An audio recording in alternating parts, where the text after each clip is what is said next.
Assalamualaikum warahmatullahi wabarakatuh. Salam sejahtera untuk kita semua. Halo anak-anak, bagaimana kabarnya? Semoga anak-anak semuanya dalam keadaan sehat ya, Pak Guru juga sehat. Amin. Baik anak-anak, hari ini kita akan belajar materi PJOK untuk materi pemeliharaan kebersihan alat reproduksi. Tapi seperti biasa anak-anak, ayo kita berdoa terlebih dahulu agar diberi kelancaran dan manfaat dalam belajar kita hari ini. Berdoa mulai. Selesai? Baik. Pastikan anak-anak menyimak sampai selesai ya, agar anak-anak benar-benar paham dan bisa menerapkan ya pentingnya pemeliharaan kebersihan alat reproduksi kita ini. Pertama, anak-anak berkaitan dengan perlunya memelihara alat reproduksi ini, alat reproduksi adalah bagian tubuh yang memiliki fungsi yang sangat penting bagi tubuh. Kesehatan alat reproduksi juga harus dijaga dengan baik. Nah, anak-anak bisa lihat di sini, ini merupakan alat reproduksi untuk perempuan. Nah, ini adalah alat reproduksi untuk laki-laki. Nah, misalnya anak-anak setelah buang air kecil, anak-anak harus membersihkan alat reproduksinya ya. Dan jangan lupa tetap akhiri dengan cuci tangan. Anak-anak juga membiasakan mandi 2 kali sehari ya, agar tubuh anak-anak senantiasa bersih dan sehat. Saat mandi, alat reproduksi dibersihkan dengan sabun mandi. Nah, pakaian yang dikenakan untuk menutupi alat reproduksi harus bersih dan kering ya. Nah, kemudian kebersihan alat reproduksi harus dijaga agar terhindar dari bibit penyakit. Manfaat menjaga kebersihan alat reproduksi anak-anak sekalian, manfaatnya yaitu pertama, kulit di sekitar alat reproduksi selalu sehat dan bebas dari bau tidak sedap.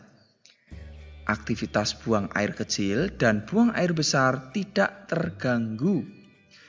Nah, tentu anak-anak, jika kebersihan alat reproduksi selalu terjaga akan terhindar dari berbagai penyakit juga. Nah, tak kalah penting juga anak-anak juga dapat beraktivitas sehari-hari dengan nyaman. Tujuan sekarang anak-anak, tujuannya apa? Kita kok harus menjaga kebersihan alat reproduksi ini? Tujuan yang pertama, memelihara fungsi alat reproduksi kita. Kedua, menghindari munculnya aroma tidak sedap pada alat reproduksi.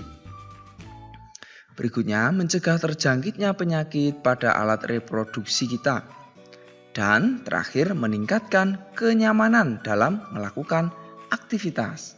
Jadi kalau alat reproduksi kita itu terjaga dengan baik atau bersih, kita bisa melakukan berbagai aktivitas dengan nyaman, bisa belajar, bisa makan, ya, bisa berolahraga dan lain sebagainya dengan nyaman.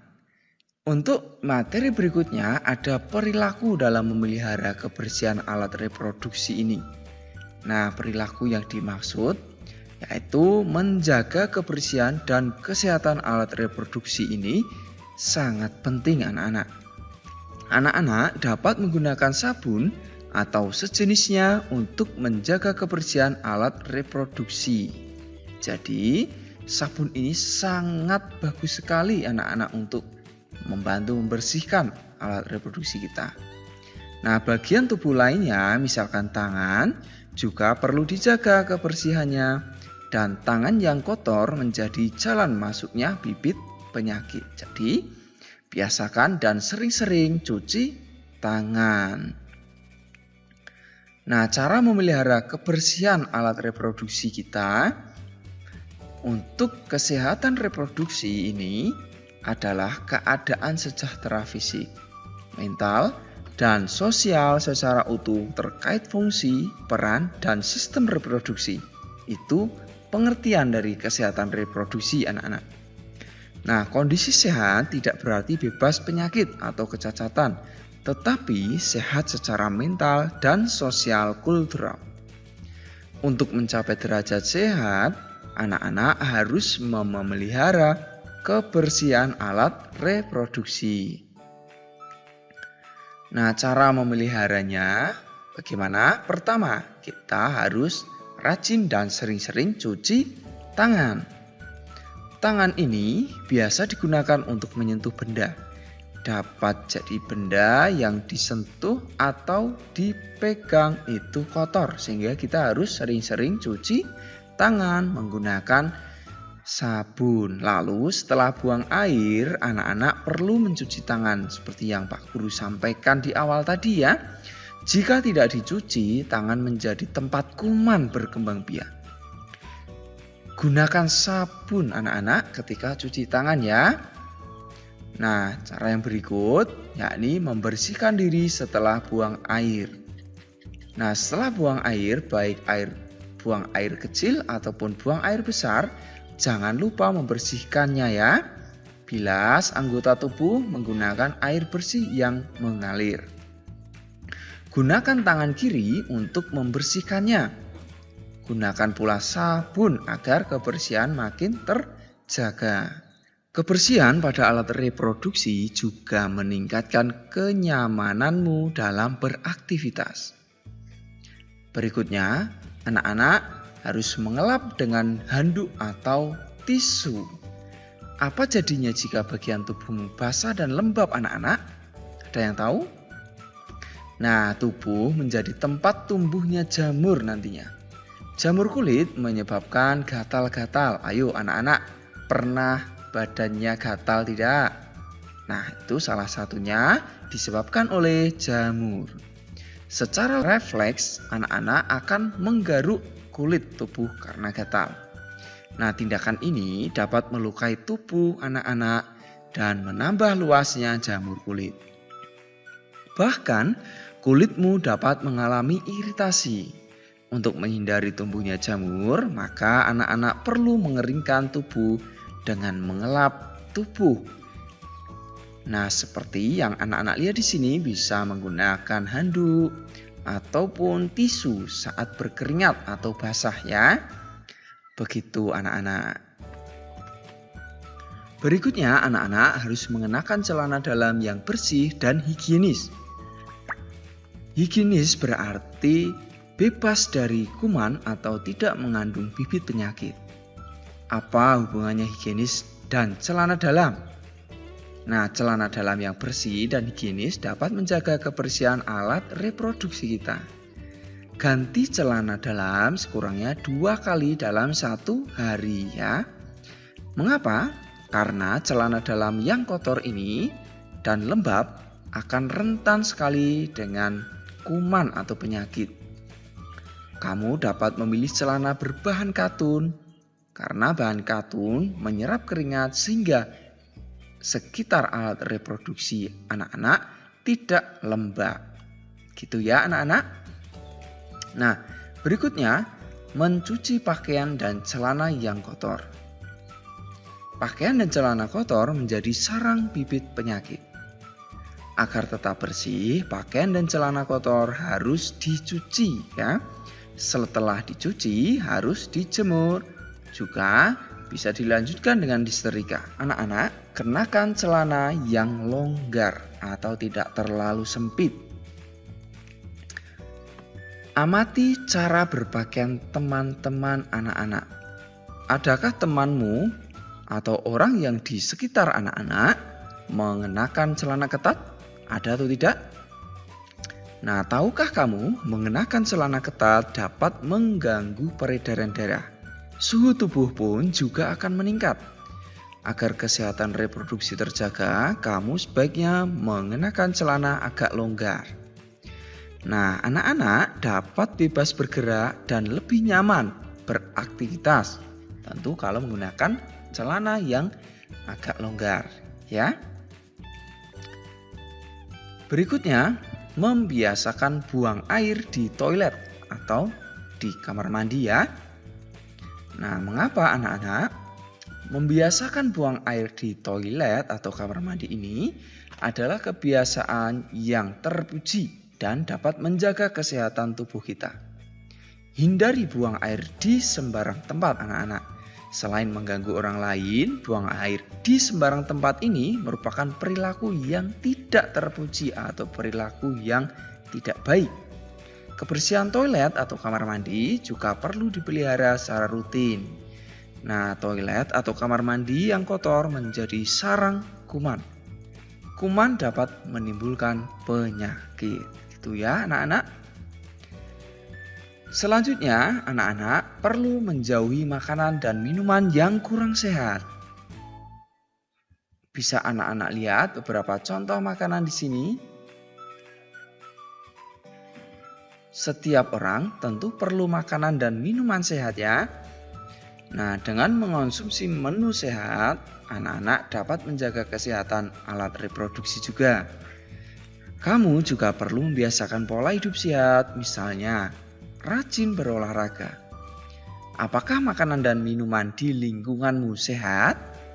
Jawab jujur ya, ayo. Baik. Berikutnya anak-anak, Pak Guru akan tambahkan juga materi penyakit akibat kebersihan alat reproduksi yang tidak terjaga. Apa saja penyakitnya? Pertama, ada infeksi saluran kencing. Infeksi saluran kencing atau infeksi saluran kemih disebabkan bakteri Escherichia coli. Bakteri ini hidup di dalam saluran cerna yang masuk pada saluran uretra. Infeksi saluran kencing dibagi menjadi infeksi saluran kencing bagian bawah dan bagian atas. Gejala infeksi ini untuk yang bagian bawah yaitu rasa ingin selalu buang air kecil, nyeri atau perih saat buang air kecil, warna urin keruh, dan bau urin tidak sedap. Gejala infeksi saluran kencing bagian atas yaitu nyeri. Nyeri pada bagian selangkangan, mual, dan demam. Nah, penyakit berikutnya ada kudis. Kudis disebabkan tungau Sarcoptes scabiei. Tungau menggali sarang di bawah lapisan kulit, sehingga kulit akan gatal dan membentuk ruam. Penyakit ini dapat menular melalui sentuhan kulit. Penyakit ini juga ditularkan jika terjadi kontak langsung dengan hewan yang mengidap kudis. Kamu dapat tertular kudis jika sering bertukar pakaian dengan orang lain atau menggunakan handuk sama. Hindari saling meminjam pakaian atau handuk karena menyebabkan penyakit kulit. Seorang penderita kudis sebaiknya disediakan handuk khusus ya. Nah, pakaian yang dikenakannya juga tidak boleh dikenakan orang lain karena bisa menular ya. Nah, penyakit berikutnya ada eksim. Apa itu penyakit eksim anak-anak? Nah, eksim ini adalah peradangan pada kulit yang menyebabkan munculnya gatal-gatal. Pada kondisi tertentu, kulit memerah, kering, dan pecah-pecah. Eksim ini merupakan jenis penyakit jangka panjang. Setelah menghilang, gejalanya dapat muncul kembali. Kulit yang terkena eksim tidak boleh digaruk loh, karena menyebabkan infeksi dan iritasi. Tentu akan semakin menyebabkan luka atau penyakit ini semakin parah, berbahaya ya. Dan penyakit yang terakhir ada uretritis. Uretritis ini adalah infeksi yang menyebabkan peradangan pada bagian lapisan uretra. Lapisan uretra adalah sebuah saluran kecil yang berfungsi mengalirkan air kencing keluar tubuh. Bisa anak-anak lihat pula di gambar di sini ya, uretra. Nah, penyebab uretritis ini antara lain bakteri yang masuk ke saluran uretra sehingga terjadi infeksi.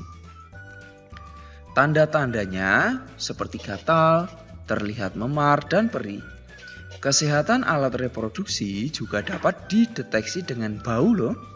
Nah, jika tercium bau tidak sedap berarti kebersihan alat reproduksi kurang terjaga. Jika kamu menemukan tanda-tanda tersebut, segera bersihkan alat reproduksi dan periksakan diri ke dokter. Itu ya, tentu sampaikan pula pada orang tua ya. Begitu anak-anak, Assalamualaikum warahmatullahi wabarakatuh. Salam sehat, salam semangat, salam PJOK.